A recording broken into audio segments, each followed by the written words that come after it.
బస్తర్ అనే అడవిలో ఒక పిచ్చుక నివసిస్తూ ఉండేది. ఆ పిచ్చుక చాలా పిసినరిది.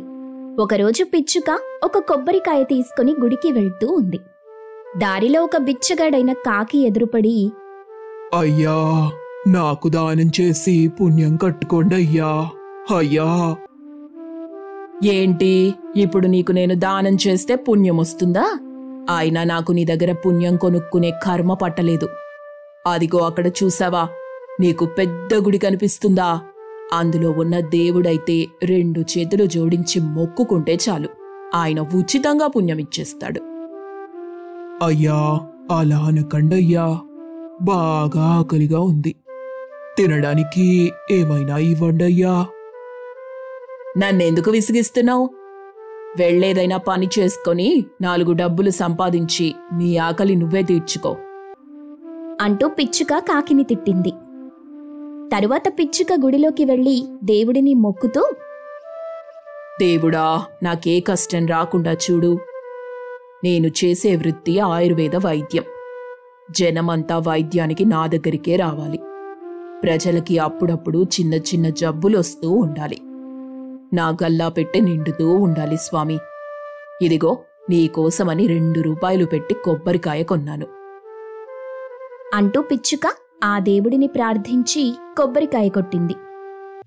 అది చూసి బయట ఉన్న బిచ్చమడుక్కునే పక్షులు ఆ కొబ్బరి ముక్కలు తీసుకోవడానికి వస్తూ ఉండగా, జరగండి, అందరూ వెళ్ళిపోండి, ఇది నేను కొట్టిన కొబ్బరికాయ అంటూ అన్ని పక్షుల్ని తరిమేసి పిచ్చుక ఆ కొబ్బరి ముక్కలు తీసుకుని ఇంటికి వెళ్ళాడు.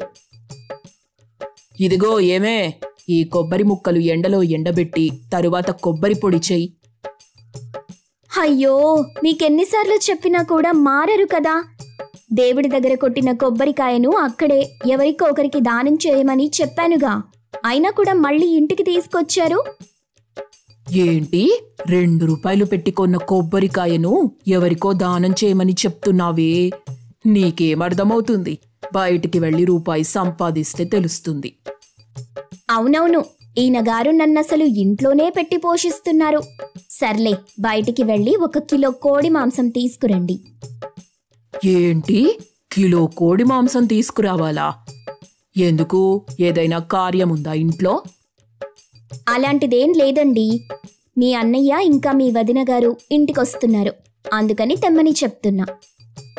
ఏంటి, వాళ్ళిద్దరి కోసం కిలో మాంసం తీసుకురావాలా? 1/2 కిలో సరిపోదా ఏంటి? 1/2 కిలో తీసుకొస్తే మనమేం తింటాం?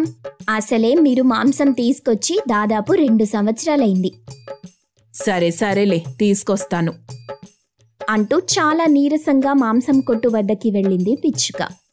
పిచ్చుకని చూసి కొట్టు నడుపుతున్న చిలుక ఆశ్చర్యపోయి, ఏంటి పిచ్చుక గారు, దారి తప్పిపోయి గాని ఇటువైపు వచ్చారా ఏంటి? ఇది కూరగాయల కొట్టు కాదు, మాంసం కొట్టు. అదిగో అక్కడ ఆ వీధి చివరన ఉంది చూసారా, అది కూరగాయల కొట్టు. ఏంటి, నాకు కూరగాయల కొట్టుకి మాంసం కొట్టుకి తేడా తెలీదనుకుంటున్నావా? నేను కోడి మాంసం కోసం వచ్చానిక్కడికి. అవునా, నేను విన్నది నిజమేనా? నువ్వు చికెన్ తీసుకెళ్తున్నావంటే ఈరోజు వర్షం పడుతుంది కావచ్చు. వర్షం కాదు, సునామీ వస్తుంది గాని 1/4 కిలో మాంసం ఇవ్వు. ఏంటి, 1/2 కిలోనా? 1/4 కిలోనే ఇవ్వు. చిలుక పిచ్చుకని కిందికి పైకి ఒకసారి చూసి 1/2 కిలో మాంసం ఇచ్చింది. పిచ్చుక మాంసం తీసుకెళ్లి తన భార్యకివ్వగా అది చూసి, ఏంటయ్యా ఇది, కిలో మాంసం ఇంతేనా? అది కిలో కాదు, 1/2 కిలో. ఏంటి, 1/2 కిలోనా? ఎవరికి సరిపోతుంది ఇది? కనీసం వచ్చే వాళ్ళకైనా కడుపు నిండా భోజనం పెట్టాలి కదా. అదంతా నేను చూసుకుంటాను గాని నువ్వెళ్ళి బాగా నీళ్లు పోసి కూర చెయ్యి, సరేనా అంటూ చెప్పి పిచ్చుక ఒక గ్లాస్ నీళ్లలో సోడా పోసి పెట్టాడు. ఈ సోడా ఎందుకండి? ఈ సోడా ఎందుకా? అందుకనే నాలా తెలివిగా ఆలోచించు అని చెప్పేది. ఈ సోడా నీళ్లు కొన్ని తాగామంటే చాలు, ఇంకా ఆకలే వేయదు. అబ్బబ్బా, మీ పిసినరితనం మరి పరాకాష్ఠగా మారిపోయిందండి అంటూ భార్య తన వంట తను చేసుకుంటూ ఉంది. తర్వాత కొద్దిసేపటికి పిచ్చుక అన్నయ్య వదిన ఇద్దరూ వచ్చారు. అన్నయ్య బావున్నావా? వదిన పిల్లలు అందరూ బావున్నారా? హా, అందరూ బాగున్నాంరా. నువ్వెలా ఉన్నావు? ఇప్పటి వరకు బాగానే ఉన్నాను. మీరు నాతో ఖర్చు పెట్టనీయకుండా ఉంటే ఇంకా బావుంటాను. ఏంట్రా ఏదో అంటున్నావు? ఏం లేదన్నయ్యా, బావున్నానని చెప్తున్నాను. రండి భోజనం చేద్దురు. పదరా, నాకు కూడా చాలా ఆకలిగా ఉంది. ఎప్పుడో ఉదయం ఏమీ తినకుండా బయలుదేరా అంటూ పిచ్చుక అన్నయ్య వదిన ఇద్దరూ తినడానికి కూర్చున్నారు. అప్పుడు పిచ్చుక తను కలిపిన సోడా నీళ్లు తీసుకొచ్చి, అన్నయ్య ముందు నీళ్లు తాగండి. వద్దురా, పొద్దటి నుండి నీళ్లు తాగి ఉన్నాం, తరువాత తాగుతాంలే. అదేంటిలా అన్నాడు? ఇప్పుడు ఈ నీళ్లు తాగకపోతే ఎలా? అనుకుంటూ ఉండగా తన భార్య వచ్చి వాళ్ళకి వడ్డిస్తూ ఉంది. పిచ్చుక మెల్లిగా భార్య చెవిలో, ఇదిగో కొద్ది కొద్దిగా వడ్డించు. ఆ కూర మనకి ఇంకా 2 రోజులు రావాలి. మీరు 10 కిలోలు తెచ్చారని 10 రోజులు తిన్నాం. ఏంటమ్మా అంటున్నాడు వాడు? ఏం లేదు బావగారు, అన్నయ్యకి ముక్కలంటే చాలా ఇష్టం, ఎక్కువగా వెయ్యని చెప్తున్నాడు. వాడికెప్పుడూ నా మీద కాస్త ప్రేమ ఎక్కువే అమ్మా. అవునవును. అయినా ఈ మధ్య అన్నయ్య ఈ మాంసం కూరలు ఎక్కువగా తినటం లేదంటగా? మీరుండండి, ఇంకా తింటారా బావగారు? అరే, అంతకంటే ఎక్కువ తింటారా చెప్పు? నేనైతే ఆ మాత్రం కూడా తినేవాడిని కాదు. ఏమంటావన్నయ్యా? అని కావాలని అంది పిచ్చుక. ఆ మాటలకి పిచ్చుక అన్నయ్యకి ఇంకా తినాలని ఉన్నా కూడా పైకి మాత్రం, అవునవును, నేను ఈ మధ్య ఎక్కువగా తినటం లేదమ్మా, నాకింక చాలు అంటూ అర్ధాకలితో తినటం ముగించారు. బావగారు, ఈ రోజుకిక్కడే ఉండి రేపు తిరిగి వెళ్ళండి. అదేంటలా అడుగుతున్నావు? అన్నయ్యకి తన ఊళ్ళో ఎన్ని పనులుంటాయి. మనముండమని అడిగినా కూడా ఉండలేడు. పైగా రాత్రికి వర్షం పడేలా ఉంది. ఇంటి దగ్గర వ్యవసాయం ఎలా చెప్పు? అంటూ పిచ్చుక నోటికేదొస్తే అది తన అన్నయ్యని వెంటనే పంపించాలని చెప్తూ ఉంది. పిచ్చుక మాటల్లో ఆంతర్యాన్ని గమనించి, అవునవును, ఇంటి దగ్గర చాలా పనులున్నాయమ్మా, మళ్ళీ ఇంకెప్పుడైనా వచ్చినప్పుడు ఒక 2 రోజులుంటాంలే, వెళ్ళొస్తాం. వెళ్ళండి, మళ్ళీ రాకండి అని మనసులో అనుకున్నాడు పిచ్చుక. అమ్మయ్యా, వీళ్ళెంత ఖర్చు పెట్టిస్తారోనని ఎంత భయపడ్డానో. చీచీ, ఏంటండి మీరు చేసిన పని? పాపం, ఇంటికొచ్చిన వాళ్ళకి కనీసం కడుపు నిండా భోజనం కూడా పెట్టరా మీరు? అదేంటే అలా అంటావు? మాంసం కూరతో భోజనం పెట్టాంగా. అవునవును, పాపం, తినే దగ్గర మీరన్న మాటలకు ఎవరైనా తింటారా కడుపు నిండా? అంటూ తిట్టింది భార్య. అలా పిచ్చుక తన పిసినారితనంతో డబ్బు కూడబెడుతూ ఉంది. ఒకరోజు పిచ్చుక పిసినారితనం విపరీతంగా పెరిగిపోయి, అమ్మో, నేను కష్టపడి రూపాయి కూడబెట్టాను. ఇప్పుడు ఈ సంపాదన చూస్తే నా భార్య నాకు తెలియకుండా దానాలు ధర్మాలు చేసి సంపదంతా పోగొడుతుంది. లేదా ఇంత సంపద నా దగ్గరుందని ఊళ్ళో వాళ్ళకి తెలిస్తే ఏదో ఒక రాత్రి దొంగలు పడి సంపదంతా ఎత్తుకుపోతారు. ఇప్పుడు దీన్నా దొంగలకు తెలియకుండా ఎక్కడైనా దాచాలి. ఎక్కడ దాచాలి అని పిచ్చుక ఆలోచిస్తూ తన సంపదంతా ఒక పెట్టెలో భద్రంగా దాచి ఆ పెట్టెను తీసుకువెళ్లి అడవిలో ఒక పెద్ద చెట్టు కింద పాతిపెట్టాడు. అమ్మయ్యా, ఇక్కడైతే ఎవ్వరూ చూడరు, నా సంపద సురక్షితంగా ఉంటుంది అనుకుంది. కాని పిచ్చుక తన సంపదని పాతిపెడుతూ ఉంటే 2 దొంగ పక్షులు చూశాయి. అరే, చూసావా అక్కడ? మన పిసినారి పిచ్చుక తన సంపదంతా దాచిపెడుతుంది. అవునవును, నేను చూసేశాను. మన పంట పండిందిరా మిత్రమా అంటూ పిచ్చుక వెళ్ళిపోగానే 2 పక్షులు వెళ్లి పెట్టెలో ఉన్న సంపదంతా బయటకు తీసి అందులో ఆకులు కర్రలు పెట్టి వెళ్ళిపోయాయి. కొన్ని రోజుల తర్వాత పిచ్చుక తన సంపద కోసం వెళ్లి తన పెట్టె చూడగా అందులో ఉన్న ఆకులు కర్రలు చూసి లబోదిబోమంటూ ఏడ్చింది. అడవికి రారాజుగా ఉన్న మధుగ్రద్ద ఓ రోజున తన దగ్గర నమ్మకంగా పనిచేస్తున్న గోపి కొంగతో ఇలా అంటాడు. ఒరే గోపి, చెప్పండి అయ్యా. ఎండలు విపరీతంగా ఉన్నాయి కదరా, చల్లగా ఉండే గొడుగు కొందామని మొన్న ఒక రోజున టౌన్కి పోయానురా గోపి. మరి చల్లగా ఉండే గొడుగు కొన్నారా? చల్లగా ఉండే గొడుగులు ఉండవంట కదరా? చల్లగా ఉండే గొడుగులు లేకుంటే కూల్గా ఉండే గొడుగులు ఇవ్వమని చెప్పాల్సింది బాబుగారు. అప్పుడు ఖచ్చితంగా కూల్గా ఉండే గొడుగులు ఇచ్చేవాళ్ళు కదా బాబుగారు. ఓరి వెర్రి గోపి, చల్లగా ఉన్నది ఇవ్వమని అడిగినా కూల్గా ఉన్నది ఇవ్వమని అడిగినా రెండు ఒకటేరా. ఈ మాత్రం బుర్రా చదువుకునేటప్పుడు ఎక్కడ పెట్టావురా? అయ్యగారు, నేను బడికి పోలేదు, ఇంటి దగ్గరే ఉంటూ ఒంట్లో బాగోలేని మా అమ్మకి సేవ చేసుకుంటూ ఉన్నాను బాబుగారు. ఇప్పుడు నీ ఫ్యామిలీ గొడవలెందుకు గోపి? నాకు చల్లగా ఉండే గొడుగు కావాలి. అలాంటి గొడుగు ఎక్కడ దొరుకుతుందో తెలుసుకొని చెప్పు. అలాగే బాబుగారు, ఇప్పుడే బయలుదేరతాను. ఆమని 50,000 డబ్బులు తీసుకురా అని గట్టిగా మధుగ్రద్ద అనగానే మధుగ్రద్ద భార్య ఆమనిగ్రద్ద డబ్బు తీసుకుని వచ్చింది. గోపి కొంగకి ఇచ్చింది. అంత డబ్బెందుకండి?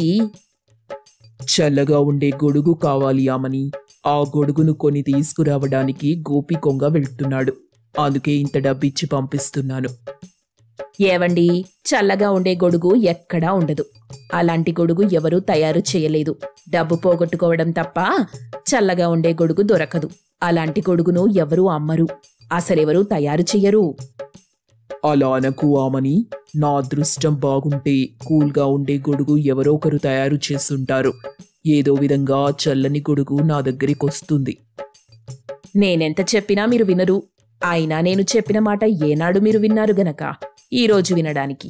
మీ డబ్బులు మీ ఇష్టం. మధ్యలో నాకొచ్చిన ఇబ్బంది ఏం లేదు. మీకు ఎలా కావాలంటే అలా చేసుకోండి అని చెప్పి ఆమనిగ్రద్ద వెళ్ళిపోతుంది. ఒరే గోపి, నువ్వు లోకం మొత్తం తిరిగి చల్లగా ఉండే గొడుగు ఎక్కడ ఉన్నా సరే, ఎంత డబ్బు ఖర్చైనా సరే తీసుకొనిరా. అలాగే బాబూ అని చెప్పి గోపి కొంగ డబ్బు తీసుకుని అక్కడి నుండి వెళ్ళిపోతాడు. గోపి, చల్లగా ఉండే గొడుగు తీసుకొచ్చిన తరువాత ఆ గొడుగు పెట్టుకొని నేను పొలాల దగ్గరికి వెళ్ళినప్పుడు, ఊరంతా తిరుగుతున్నప్పుడు తోటి పక్షులు వావ్ అంటూ అద్భుతంగా చూస్తుంటారు, నన్ను పొగుడుతుంటారు అంటూ మధుగ్రద్ద మురిసిపోతుంటాడు. అలా రోజులు గడుస్తూ ఉంటాయి. గోపి కొంగ అడవులు మొత్తం తిరుగుతూ ఉంటుంది. దారిలో ఎదురుపడుతున్న పక్షులని చల్లని గొడుగు గురించి అడుగుతూ ఉంటుంది. ఏ పక్షినడిగినా చల్లగా ఉండే గొడుగా, అలాంటి గొడుగు కూడా ఉంటుందా అని ఆశ్చర్యంగా చూస్తూ ఉండటం గోపి కొంగకి కొంచెం ఇబ్బందిగా ఉండేది. చల్లని గొడుగు గురించి అడుగుతుంటే నన్ను అదోలా పిచ్చి పట్టిందన్నట్టు చూస్తున్నారు. ఇక తిరగటం నా వల్ల కాదు. ఎలాంటి లాభం ఉండదని అర్థమైపోయింది. నేను వెళ్ళిపోయి చల్లగా ఉండే గొడుగు ఎక్కడా లేదని, ఉండదని బాబుగారికి చెప్పాలి అని చెప్పి గోపి కొంగ చీకటి పడుతుండగా మధుగ్రద్ద దగ్గరికొచ్చాడు. సంతోషిస్తూ, ఏరా గోపి, చల్లగా ఉండే గొడుగు దొరికిందా? లేదు బాబుగారు, చల్లగా ఉండే గొడుగు గురించి అడుగుతుంటే అదోలా చూస్తున్నారు. పిచ్చాసుపత్రి నుండి పారిపోయి వచ్చాడా అన్నట్టుగా మాట్లాడుతున్నారు. లోకం మొత్తం తిరిగొచ్చాను కదా బాబు, చల్లగా ఉండే గొడుగు ఎక్కడా లేదు, ఉండదని అర్థమైపోయింది. అందుకని మీరు కూడా అలాంటి గొడుగు మీద ఆశ పెట్టుకోకండి అని చెప్పి మిగిలిన డబ్బులు తిరిగి మధుగ్రద్దకి గోపి కొంగ ఇచ్చేస్తాడు. మరి చల్లగా ఉండే గొడుగు కావాలని నా ఆశ కోరిక ఎలా తీరుతుందిరా?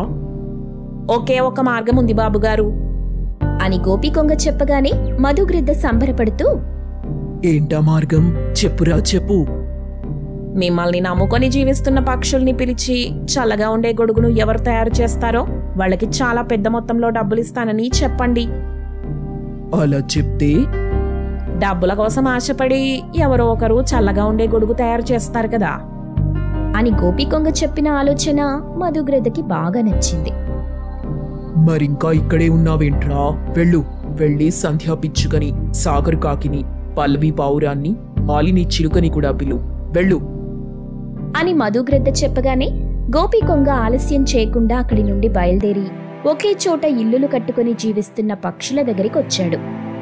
మైక్ పట్టుకొని, అందరూ వినండి, బాబుగారు మిమ్మల్ని రేపు ఉదయం తన ఇంటికి రమ్మని చెప్పారు. మరిచిపోకుండా రావాలి. ఎవరైనా రాకుండా ఉంటే మాత్రం తగిన మూల్యం చెల్లించక తప్పదు అని గోపి కొంగ చెప్తుండగా సంధ్యా పిచ్చుక, సాగర్ కాకి, పల్లవి పావురం, మాలిని చిలుక, మంగా కొంగ అన్నీ వింటాయి. ఒకదాన్ని ఒకటి చూసుకుంటూ ఉంటాయి. ఎవరు రాకుండా ఉంటారో వాళ్ళకి ఎలాంటి శిక్ష పడుతుందో చెప్పడం కష్టం. అందుకని అందరూ ఉదయం బాబుగారింటికి రండి అని చెప్పి గోపి కొంగ అక్కడి నుండి వెళ్ళిపోతాడు. అంతే, పక్షులన్నీ గుసగుసలాడుకోవటం మొదలెట్టేశాయి. అలా రాత్రి గడిచిపోయింది. మరుసటి రోజున మధుగ్రద్ద ఇంటి దగ్గర సంధ్య పిచ్చుక, సాగర్ కాకి, పల్లవి పావురం, మాలిని చిలుక, మంగా కొంగ అన్నీ ఉన్నాయి. నేను రమ్మని చెప్పగానే అందరూ నా మీద గౌరవం ఉంచి వచ్చారు. చాలా సంతోషం. నేను మిమ్మల్ని పిలిపించడానికి ముఖ్య కారణం ఏమిటంటే, అందరూ జాగ్రత్తగా వినండి. నాకు చల్లగా ఉండే గొడుగు కావాలి. అలాంటి గొడుగు తయారు చేసిన వాళ్ళకి పెద్ద మొత్తంలో డబ్బులిస్తాను. బాగా ఆలోచించుకొని చల్లగా ఉండే గొడుగు తయారు చేసుకొని రండి. నేనిచ్చే డబ్బులు తీసుకొని వెళ్ళండి అని చెప్పగానే అక్కడున్న పక్షులన్నీ ఒకదాన్నొకటి చూసుకున్నాయి. ఇక ఇక్కడి నుండి వెళ్ళిపోండి. చల్లగా ఉండే గొడుగు తీసుకొని రండి, వెళ్ళండి అని చెప్పగానే అక్కడి నుండి అన్ని పక్షులు వెళ్ళిపోయి ఒక చెట్టు దగ్గర సమావేశమవుతాయి. బాబుగారు చెప్పిన దానిలో ఏమైనా అర్థముందా అసలు? నాకు మాత్రం లేదనిపించింది. చల్లగా ఉండే గొడుగును తయారు చేయటం ఏమిటి? వింత కాకపోతేను. ఇందులో వింతేముంది? బాబుగారు అలాంటి గొడుగును ఎక్కడో చూసుంటారు, నచ్చుంటుంది. చూసుంటే డబ్బులు పెట్టి కొనుక్కునేవాళ్లు కదా. అలా కాసేపు మాట్లాడుకుని అక్కడి నుండి వేరైపోతాయి. సంధ్య పిచ్చుక తన పుచ్చకాయ పంట దగ్గరికి వచ్చింది. పంటకు నీళ్లు పెడుతూ, బాబుగారు చెప్పినట్టుగా చల్లగా ఉండే గొడుగును పుచ్చకాయలతో తయారు చేయొచ్చు. కానీ పుచ్చకాయల్ని కుట్టడానికి రాదు, కొట్టడానికి వస్తాయి. పుచ్చకాయ గొడుగును తయారు చేసిస్తే బావుంటుంది. నా ఆర్థిక సమస్యలు కూడా తీరతాయి. కానీ పుచ్చకాయ గొడుగు సాధ్యం కాదు కదా అని బాధపడుతూ పంట మొత్తం తిరిగి చూస్తూ ఉంటుంది. చీకటి పడుతుండగా ఆకాశం నుండి ఒక మెరుపు వచ్చి ఒక పుచ్చకాయ లోపలికి వెళ్తుంది. సంధ్య పిచ్చుక అదోలా చూస్తూ తన కళ్ళని తనే నమ్మలేకుండా ఉంది. సంధ్య పిచ్చుక చూస్తుండగా మెరుపు పడిన పుచ్చకాయ గాల్లోకి లేచింది. ఆ పుచ్చకాయకి కళ్ళు నీరు ప్రత్యక్షమవుతాయి. సంధ్య, ఇప్పుడు నేను చల్లగా ఉండే పుచ్చకాయ గొడుగులా మారిపోతాను. ఆ గొడుగు తీసుకెళ్ళి నీ ఆర్థిక సమస్యల్ని తీర్చుకో. నీ నిజాయితీకి ప్రకృతి మెచ్చి ఇస్తున్న అపూర్వ కానుక ఇది. తీసుకో, ఆనందంగా ఉండు అని చెప్పి పుచ్చకాయ గొడుగులా మారిపోతుంది. సంధ్య పిచ్చుక పుచ్చకాయ గొడుగును తీసుకుని మధుగ్రద్ద దగ్గరికొచ్చింది. మధుగ్రద్ద పిచ్చుక తీసుకొచ్చిన పుచ్చకాయ గొడుగు చూసి సంతోషపడుతూ తన తలపై పెట్టుకుంటాడు.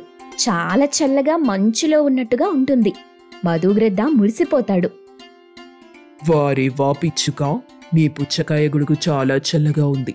నీకెంత డబ్బు కావాలో అంత డబ్బు తీసుకెళ్ళు. ఒరే గోపి అని పిలవగానే గోపి కొంగ డబ్బుల సంచి తీసుకొచ్చి సంధ్య పిచ్చుక ముందు పెడతాడు. సంధ్య పిచ్చుక అంత డబ్బు చూసి కూడా అత్యాశకు పోకుండా తనకు అవసరమున్నంత తీసుకుని మధుగ్రద్దకి కృతజ్ఞతగా దండం పెట్టి వెళ్ళిపోతుంది. అలా పిచ్చుక ఇచ్చిన పుచ్చకాయ చల్లని గొడుగుతో మధుగ్రద్ద ఎండలో తిరుగుతూ సంతోషిస్తుంటాడు.